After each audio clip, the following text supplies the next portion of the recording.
Boardrooms and Battlegrounds, Closing the Geopolitical Risk Gap.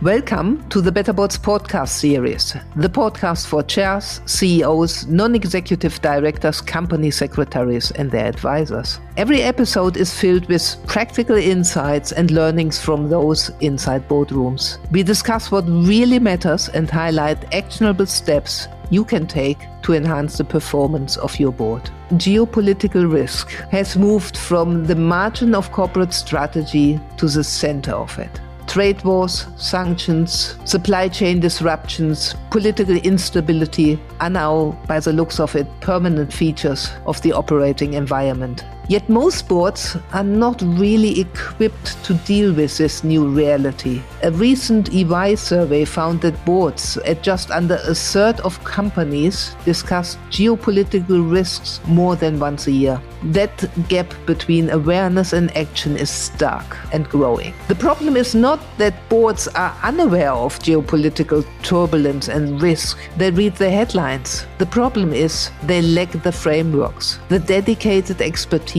and often the basic demand signals to ensure management is treating geopolitical risks with the same rigor applied to financial, cyber, regulatory risk. Too many boards treat geopolitical risks as some kind of background noise rather than a discipline that requires structured analysis and ongoing oversight. So in today's episode, we are exploring why boards are falling short of geopolitical risk, what good looks like for those getting it right, and what practical steps boards can take to close this really dangerous gap. I'm delighted to talk with Colin Reed. Colin is the Chief Intelligence Officer of Clock&Cloud. It's a software startup transforming how large enterprises manage geopolitical risk. But before he stepped out and basically established Clock&Cloud, Colin built the risk function at Salesforce. And before that, he was a senior intelligence analyst in the US government. So he has spent many years working at the intersection of global risk, strategy, decision-making, advising organizations of all types of how to translate really these geopolitical complexities into actionable insights. This is the first of 2 episodes. Colin, welcome back to the BetterBoards podcast series. Thank you so much for having me back. It was so fun the first time. I decided to come back a second time. That's fantastic. And, we got such an amazing response to the first episode that, of course, we couldn't help but do a second one. But it was already in the planning anyway, because whereas in the first episode, we talked about this gap between awareness and concrete actions when it comes to geopolitical risks. In this episode, we want to go deeper and really go from how can they close this gap? How can boards really build a geopolitical risk system? No, please. I was just going to go ahead and jump in and respond. I'm obviously so passionate to talk about this. The last time we talked about the first step to understanding your risk is to audit your risk. You need to understand where you are in the world, what worries you, what your critical dependencies are. The reality is there's no business that's starting from zero today when it comes to managed geopolitical risk. It's been 6 years since the pandemic. It's been 4 years since Russia conducted its full-scale invasion of Ukraine. There are definitely aspects of your business that are exposed to geopolitical risk, and there are definitely parts of your business that are already actively managing it. So the first step is to look across your business, conduct that audit, see where's the risk and who are my managers that are already handling it. And then the second aspect that we talked a little bit about before is identifying a good corporate champion that can be the single place where all of those people get together, convene, talk about the problems they face and the solutions they're trying to come up with to manage it. Those people internal to your company will be your guides that will show you where you need to then go on and make further improvements. But let's go now a little bit further down the road, because frankly, I see too many board members who sit like the rabbit in front of the headlight at the moment. Yeah. So let's say you've done it. I mean, the first steps, as you described, you've done it. How can you now really go and build up this geopolitical risk system? And what does a good system really look like? Yeah, I think this is the meat and potatoes, so to speak. So in order to ensure that the company's directors and leadership stay active on this. I think it's super helpful for the geopolitical risk management structure to adhere to the way the business already works. So different companies have different cultures. They have different ways of communicating information. I think that's going to be up to you as the internal guide to identify what's the best way to capture the business's attention, because businesses, like people, have shorter and shorter attention spans these days. So you need to be able to capture attention and sustain it, particularly when it comes to looking into the future at risks that may seem like they're a little science fiction today. What has worked for me in the past, and it's a model that I know many in the industry are adopting now, is something like a council model or a working group model. So at Salesforce, we created what was called the Geopolitical Strategy Council. This was a body that was comprised of all of the risk managers that were dealing with any aspect of geopolitics across the business. We had a representative from the legal team. We had a representative from the supply chains procurement team. We had representatives from the sustainability and due diligence teams. Obviously, I was at this time sitting within the security team, so we were well represented there as well. But yeah, all the aspects of the business. We even included folks from go-to-market, from the sales team. We really wanted it to be all-inclusive.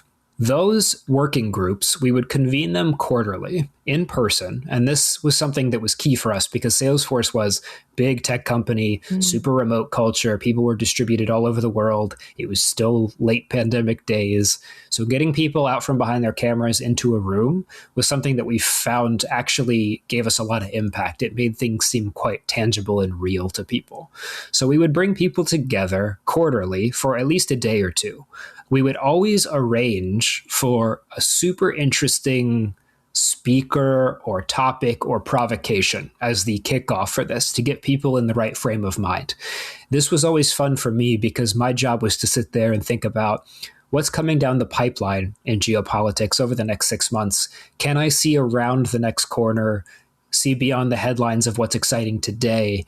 Put a speaker in front of our people that gives them something to think about that they may not have been thinking about when they showed up Monday morning, that then gets us proactive in managing risk.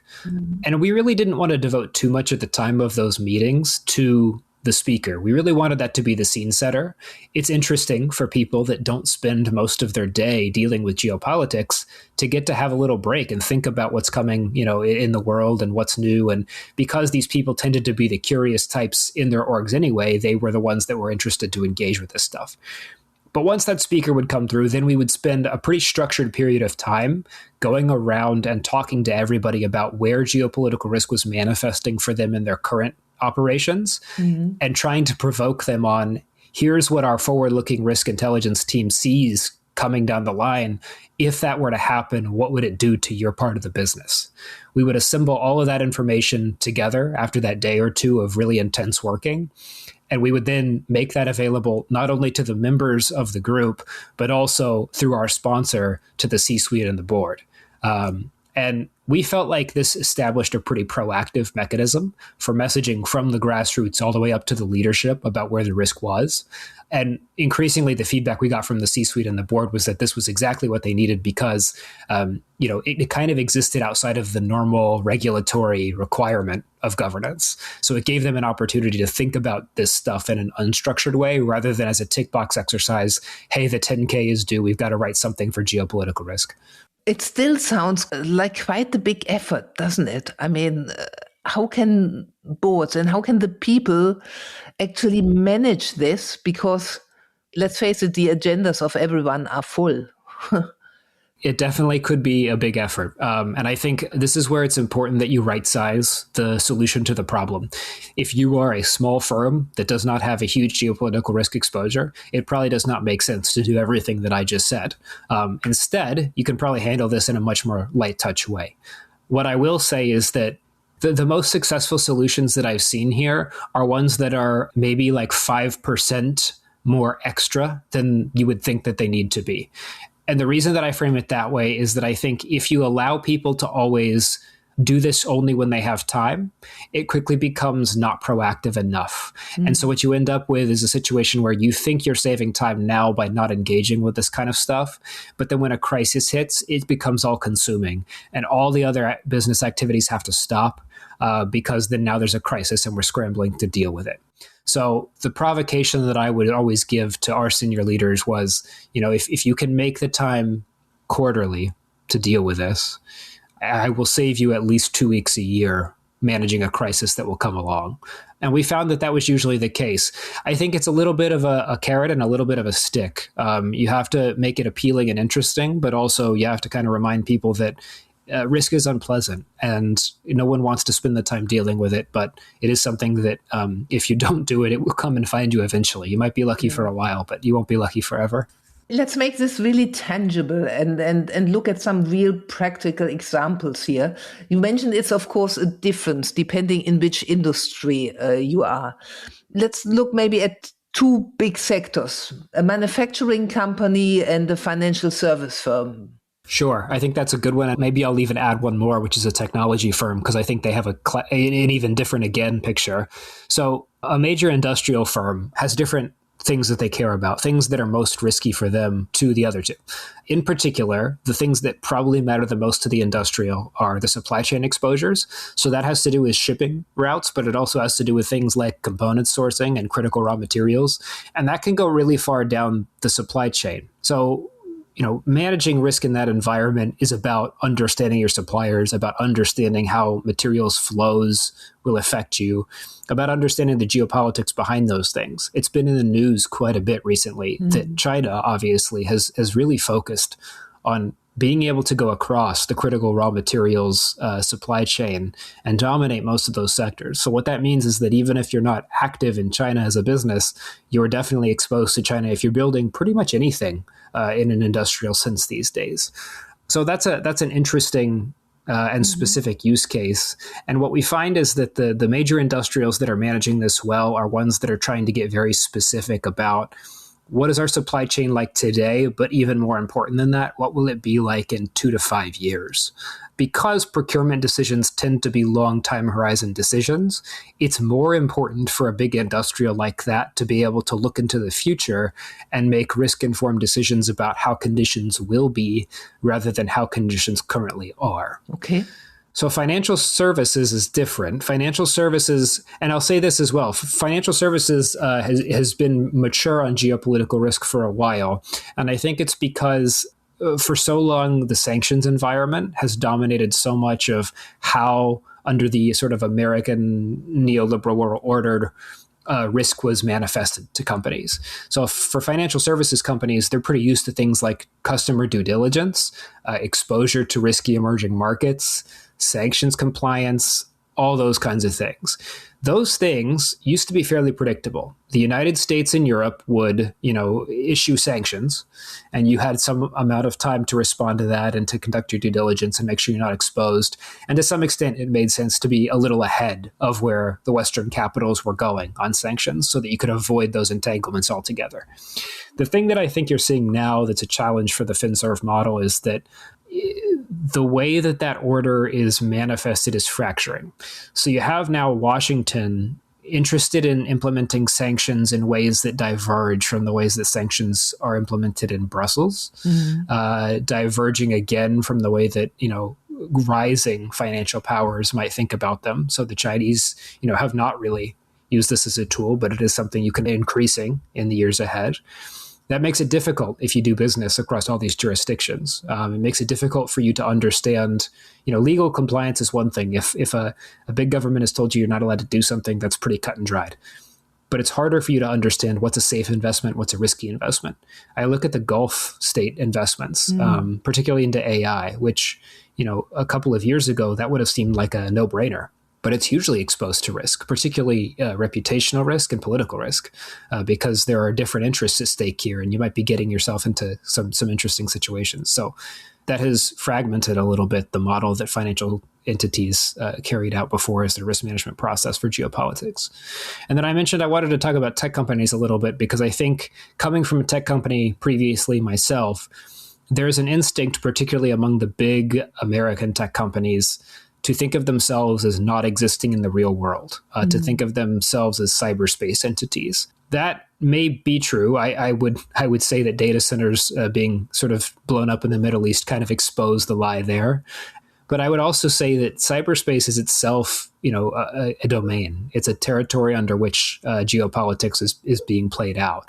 And you see divergences between the United States and Europe over technology regulation, data privacy, all these things now becoming a huge fault line that the American tech companies were not prepared for, despite the fact that the writing was on the wall. Even before the second Trump administration, the writing was on the wall that there was a divergence happening in those key markets. So, it's different in every case what the risk looks like. And so the mitigations are also different as well, because a supply chain focused response to geopolitical risk is different from a reputational digital sovereignty response. I'm thinking whilst you talk, this leads me to the question, there's so much information out there, of course. How do boards know what to monitor and really how to separate signals from pure noise? I think it's important to go beyond the news cycle here, because as you say, the world is very loud these days. It used to be that intelligence work, thinking about the future, was all about finding signal or finding data, right? Collecting data. There was not enough information available. Can we get more information and more information? And if we can, we'll inherently get signals that will tell us more than our competitors. That's not the case anymore.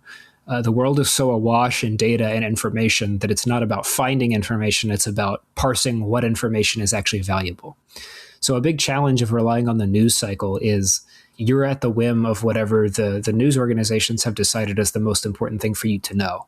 And inherently, they're not speaking to your business. They're speaking to a broad audience. So the only way you can really identify what is signal and what is noise to you is to first understand your business really well.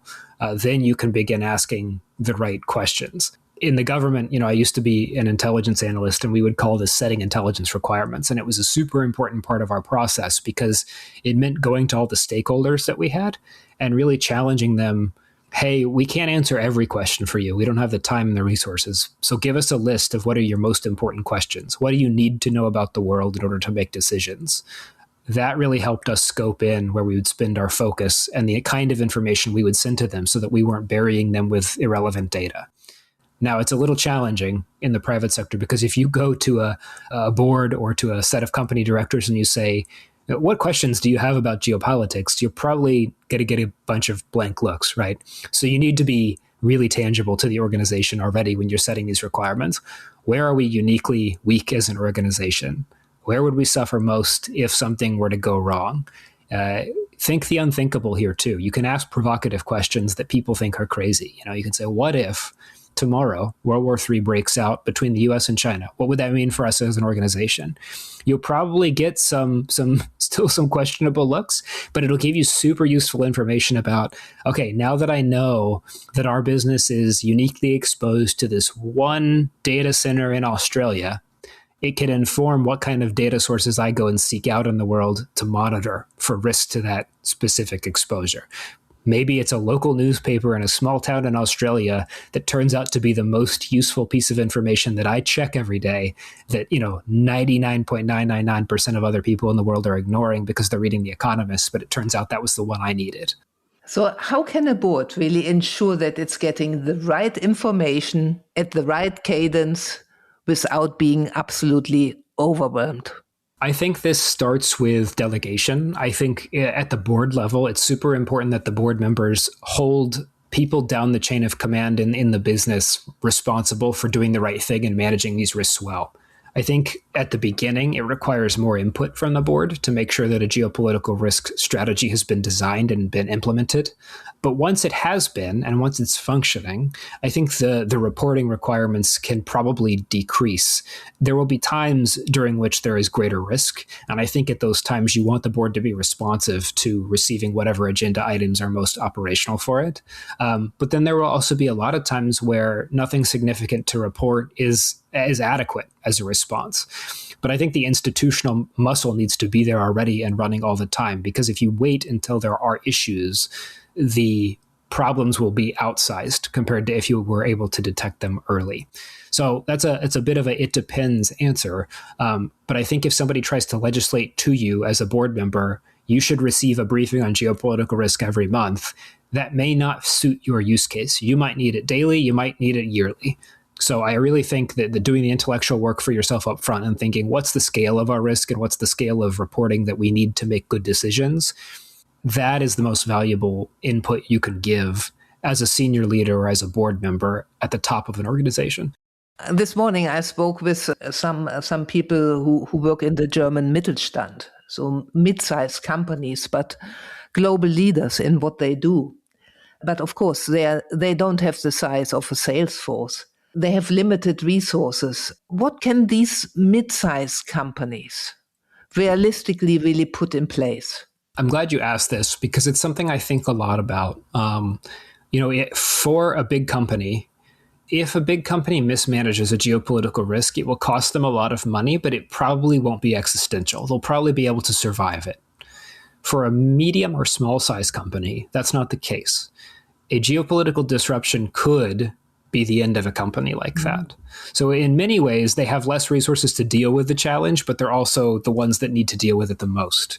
And this is one of the reasons that I actually ended up leaving big tech to go to a startup, was because I felt like the way that geopolitical risk was being managed was not scalable, and that it needed to be built in a more scalable way so that people at all levels could access it. So, I mentioned a lot already that the traditional consulting solutions, throwing a lot of headcount at a problem, those things can work, but only if you have the resources to do them.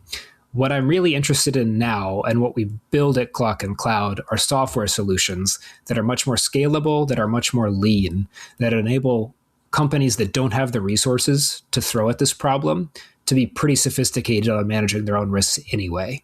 What that looks like in practice is, rather than relying on a team within your organization with dedicated headcount, rather than relying on a big consulting firm to audit you and to tell you about your geopolitical risk, you instead bring your data to the platform, you upload it, you maintain it there, and then we are using our risk lens, overlaying that against your particular footprint. And then you only get the answers that are relevant to you versus getting the answers that are relevant to an entire industry, right? And that's something that we can deliver much more cheaply and effectively with a lean model, with a software as a service model, than we could deliver it as a consulting solution where we have to maintain a huge headcount of specialized analysts. Let's not get too deep into this, but as we both know, SaaS companies are also squeezed at the moment because a lot of people basically believe AI can solve these issues. So if you listen to this now and say, we don't want to buy another SaaS tool, maybe Claude or Perplexity or whoever can help me to solve these problems. I think that's a understandable perspective, especially with the rise of vibe coding. You see a lot of these vibe coded tools that people will make, and they look super shiny and they're impressive because of all the blinking lights and flashing indicators and things like that. So to answer your question directly, there is nothing stopping anyone from using AI to build really interesting, innovative tools to solve their problems. And that is a huge challenge to legacy SaaS, which is used to having a huge headcount of engineers to maintain and build these tools.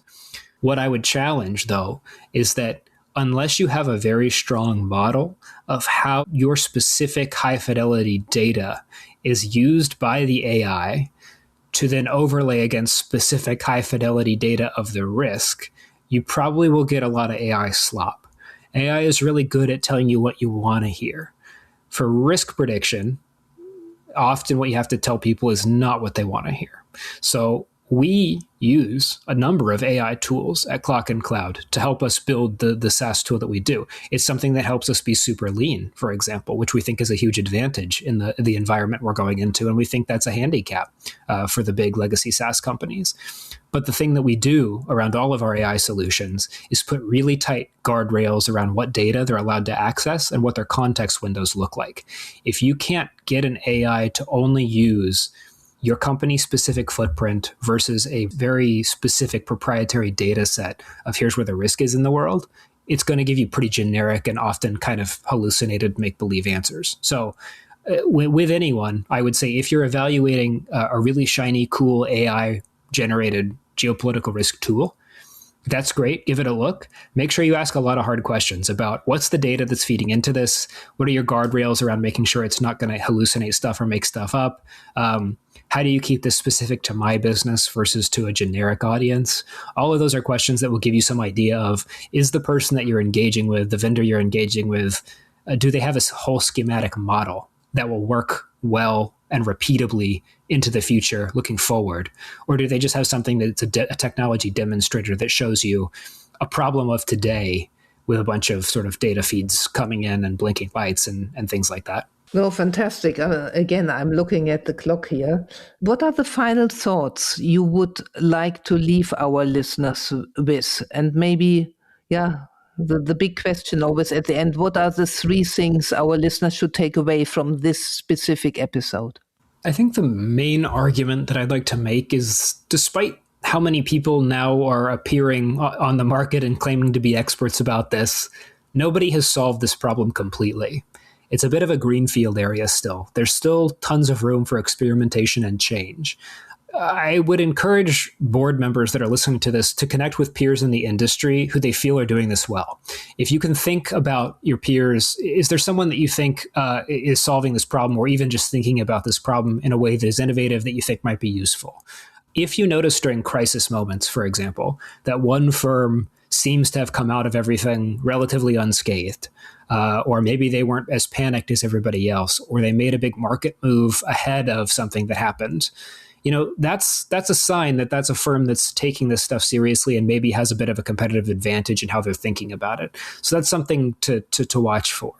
Again, I'll go back to what I said in the last episode. There's a sense in the business community that these are unprecedented times, but the reality is they're just a return to normal history. So there will be folks out there that have a bit of a better handle on how to handle this stuff. And I think it's a constant evolution. I think knowing yourself and knowing what's out there on the market and knowing how others are handling this, if you put those 3 things together, you're going to be moving in the right direction, even if we can't avoid every risk all the time.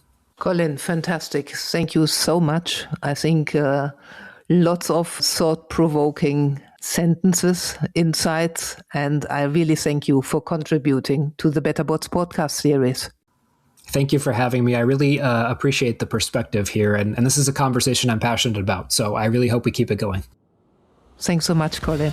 This podcast episode is part of the BetterBots podcast series, brought to you by BetterBoards. We are a provider of board evaluation solutions. Get in touch if you would like to hear more about our work, or if you would like to see a demo of our innovative board evaluation platform that clients use for their internal or as part of their fully facilitated external evaluations. We at BetterBoards are really always delighted to hear from you, to engage with our audience. You can best reach us at info@better-boards.com. Thank you for listening.